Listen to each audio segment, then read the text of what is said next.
Հարգելի գործընկերներ, քվեարկության արդյունքները ներկայացնելու համար ձայնը տրվում է հաշվիչ հանձնախմբի նախագահ տիկին Լիլիթ Մինասյանին։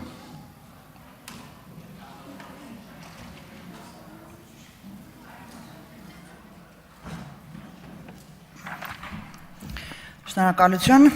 Ազգային ժողովի նախագահի պաշտոնում ընտրվելու համար առաջարկվել է Ռուբեն Ռուբինյանի թեկնածությունը։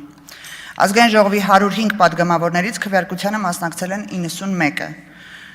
Քվեատուփում առկա էր 91 քվեաթերթիկ, որոնցից անվավեր է ճանաչվել 0-ն։ Ձայները բաշխվել են հետևյալ կերպ. Ռուբեն Ռուբինյան կողմ 63, դեմ 28։ Շնորհավորում եմ, պարոն Ռուբինյան։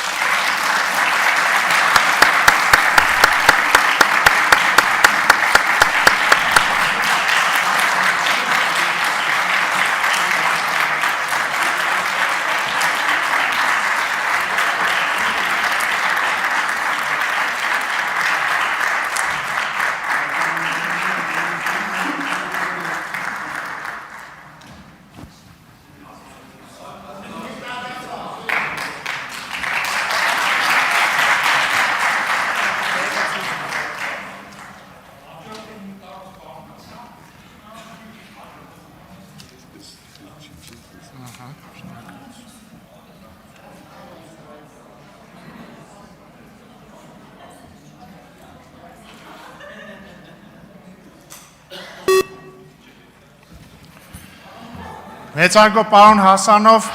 իմ և բոլորիս անունից շնորհակալություն ենք ձեզ հայտնում նիստերը փայլուն վարելու համար։ Հարգելի գործընկերներ, կրկին շնորհակալություն եմ հայտնում իմ թեկնածությունն առաջադրելու և իմ օգտին քվեարկելու համար, սա ինձ համար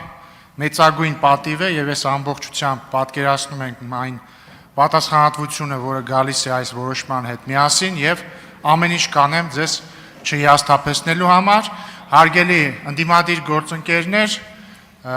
այն փաստը, որ դուք չեք քվեարկել իմ օգտին, ոչինչ չի նշանակում մեր հարաբերություններում, ես պատրաստվում եմ լինել ամբողջ ազգային ժողովի նախագահը։